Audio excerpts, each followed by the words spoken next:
The government shutdown has reached a critical juncture, with the Senate preparing for its 10th vote on funding. This ongoing crisis has left many wondering, will the government ever reopen? A tale of two parties, Democrats and Republicans at a standstill. On the 16th day of the shutdown, the Senate is set to vote on a House-passed bill to reopen the government. However, both parties remain firmly entrenched in their positions. Republicans are working tirelessly to gain support from across the aisle, while Democrats demand an extension of health insurance tax credits as a condition for reopening. A new approach, funding the Pentagon. In a controversial move, Senate GOP leaders are attempting to restart funding by voting on a full-year appropriations bill for the Pentagon. Senate Majority Leader John Thune believes this could be a way forward, but the question remains, will Democrats support this effort?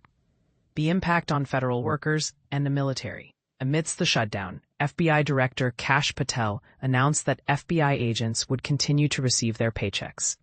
Additionally, the Trump administration found a way to pay members of the military by tapping into unused research and development funds. However, House Speaker Mike Johnson warned that this was only a temporary fix, and troops could still miss their next paychecks if the shutdown persists. A call for action. Thune urges Democrats. Thune urged Democrats to allow the Senate to move forward with the Pentagon funding bill, stating that blocking it would not look good for them. He suggested that Democrats could add their own appropriations for labor, health and human services, and education to the package. Thune expressed a desire to create a mini package of bills, similar to previous efforts, to keep the appropriations process going. The deliberative process. Johnson's perspective. Speaker Mike Johnson, during his daily press conference, remained non-committal about holding a House vote on extending health care tax credits. He emphasized that the issue is part of a complex deliberative process involving all 535 members of Congress. Johnson highlighted that the Obamacare subsidy, which expires on December 31st, was always intended to be debated in October and November. He argued that Democrats are essentially taking away the time needed for these discussions. The Senate's schedule. A busy day ahead. The Senate will convene at 10 a.m. with a procedural vote on the House-passed continuing resolution to fund the government until November 21st, along with a vote on a judicial nomination. Later in the afternoon, the Senate will take a procedural vote on the full-year Defense Department funding measure, a change in approach, funding the Pentagon individually, in a shift. The Senate is set to vote on advancing an individual year-long appropriations bill to fund the Pentagon.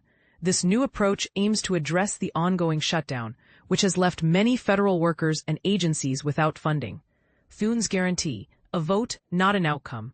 In an interview, Senate Majority Leader John Thune stated that he could guarantee a vote on health insurance tax credits, but not the outcome. He believes there is a path forward but emphasized that the credits must include reforms. Thune expressed hope that the government shutdown would not last through Thanksgiving and believed the House-passed bill was the quickest way to resolve the issue. The FBI and military. Paid despite the shutdown. Despite the ongoing shutdown, the Trump administration has found ways to ensure that FBI agents and military personnel receive their paychecks. While the source of these funds remains unspecified, it provides some relief to those affected by the shutdown. As the government shutdown continues, the question of when and how it will end remains unanswered. Will the Senate's efforts to fund the Pentagon individually be successful? Can a compromise be reached between Democrats and Republicans?